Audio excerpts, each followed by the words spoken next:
Hello అండి, welcome back to my channel. ఈరోజు ఈ వీడియోలోకి వచ్చేసరికి ఏంటంటే మనకి డెలివరీ అయిన తర్వాత అసలు ఎన్ని రోజులు ఎన్ని మంత్స్ అసలు బ్లీడింగ్ అనేది అలా కంటిన్యూ అవుతుంది, అసలు మళ్ళీ పీరియడ్ ఎన్ని రోజులకు వస్తుంది అనేది చాలామందికి డౌట్ అనేది ఉంటుంది.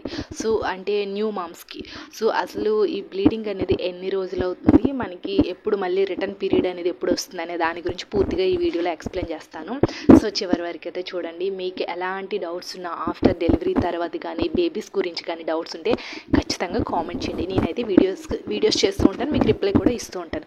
సో ఇప్పుడైతే మనం వీడియోలోకి అయితే వెళ్ళిపోదాం. మనకి డెలివరీ అయ్యిందనుకోండి, సో డెలివరీ అయిన విత్ ఇన్ సెకండ్ నుంచి కూడా మనకి బ్లీడింగ్ అనేది స్టార్ట్ అవుతుంది. సో బ్లీడింగ్ స్టార్ట్ అయ్యి కొంతమందికి 1 month అవుతుంది, కొంతమందికి 2 months అవుతుంది, కొంతమందికి 3 months అవుతుంది.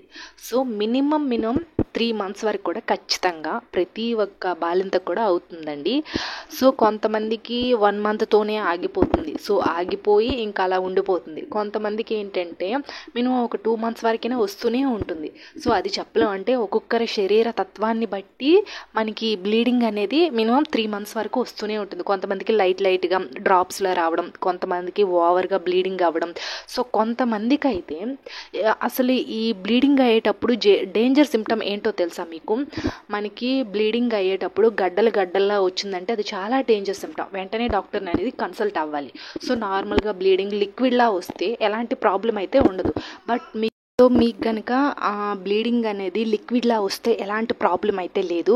బట్ ఎక్కువగా ఓవర్గా బ్లీడింగ్ అనేది ఎక్కువగా అయ్యి అండ్ నెక్స్ట్ గడ్డల్లా వస్తే మాత్రం ఖచ్చితంగా డాక్టర్ అనేది కన్సల్ట్ అవ్వాలి. ఎందుకంటే అలా వస్తుంది, మీకు డెలివరీ అయ్యేటప్పుడు మాయ అనేది ఉంటుంది కదా, బేబీని ప్రొటెక్ట్ చేసేది ప్లాసెంటా అనేది ఉంటుంది కదా. సో ఇన్ కేస్ ప్లాసెంటా కానీ చిన్నవి బ్లడ్ అనేది మన స్టమక్లో ఉండిపోతే మాత్రం చాలా డేంజర్. సో దానివల్ల ఏంటంటే మనకి బ్లీడింగ్ అనేది గడ్డల్లా వస్తుంది. సో అది చాలా ప్రమాదకరం.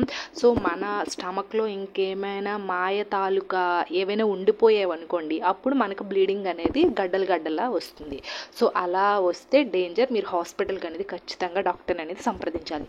సో అలా కాదు, నార్మల్గా వస్తుంది, లిక్విడ్లా వస్తుందంటే ఏం ప్రాబ్లం అయితే లేదు. మినిమం 3 months వరకు కూడా పర్వాలేదు అలా వచ్చినా సరే. అయితే ఇప్పుడు మళ్ళీ రిటర్న్ ఎప్పుడు పీరియడ్ వస్తుంది అని అడుగుతున్నారు.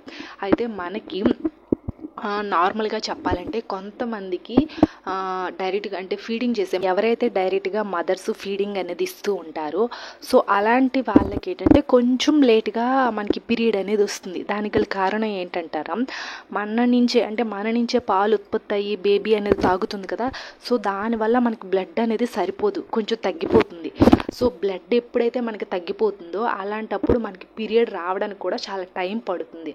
కొంతమందికి 6 months పట్టవచ్చు, కొంతమందికి 3 monthsలోనే వచ్చేవచ్చు, కొంతమందికి 1 year కూడా పట్టవచ్చు, కొంతమందికి వీక్గా ఉండి బ్లడ్ సరిపోకపోతే మాత్రం మినిమం 2 years వరకు అయితే అలానే ఇది మనకి పీరియడ్ రాకుండా అయితే ఉంటుంది. సో ఎవరైతే డైరెక్ట్గా మామ్స్ ఫీడింగ్ ఇస్తారో అలాంటి వాళ్ళలో కొంచెం లేట్ అనేది అవుతుంది. నార్మల్గా బాటిల్ ఫీడింగ్ అనేది చేస్తారు కదా, సో అలాంటి వాళ్ళకైతే ఏం ప్రాబ్లం లేదు, వెంటనే వచ్చేస్తుంది. ఒక 6 months కంతా మనకి పీరియడ్ అనేది వచ్చేస్తుంది. ఎవరైతే మదర్స్ మిల్క్ అనేది బేబీస్కి ఇస్తారో అలాంటి వాళ్ళలో మాత్రమే లేట్ అవుతుంది. ఎందుకంటే వాళ్ళ బాడీలో ఆ పాలు ఉత్పత్తి అనేది అయ్యి బేబీస్ తాగడం వల్ల మన శరీరంలో బ్లడ్ అనేది కొంచెం తగ్గుతుంది. సో మరి వీక్ అవుతారు కూడా. కాబట్టి అలాంటి వాళ్ళకి 1 year పట్టవచ్చు, 6 months పట్టవచ్చు, మినిమం 2 years అయినా 1.5 year కైనా పట్టవచ్చు. సో దాని గురించి అయితే భయపడని అవసరం లేదు. ఇప్పుడు మీకు మినిమం 2 years వరకు కూడా రాలేదు అంటే ఖచ్చితంగా మీరు డాక్టర్ని సంప్రదించాలి. ఎందుకంటే మీకు బ్లడ్ తక్కువ అవ్వచ్చు, లేకపోతే మీరే తక్కువ వెయిట్ ఉండి మీకే హెల్త్ ఏమైనా ప్రాబ్లం అనేది ఉండొచ్చు. కాబట్టి 1.5 year తర్వాత కూడా మీకు పీరియడ్ రాలేదు అంటే ఖచ్చితంగా డాక్టర్ని అనేది సంప్రదించండి. సో ఇది అండి, మీకు ఆఫ్టర్ డెలివరీ తర్వాత ఎన్నాళ్ళ పీరియడ్ వస్తుందో, అలాగే ఎన్ని రోజులు మీకు బ్లీడింగ్ అనేది అవుతుందో, దానివల్ల డేంజర్స్ ఏంటి, ఆ సిమ్టమ్స్ అన్నీ చెప్పాను.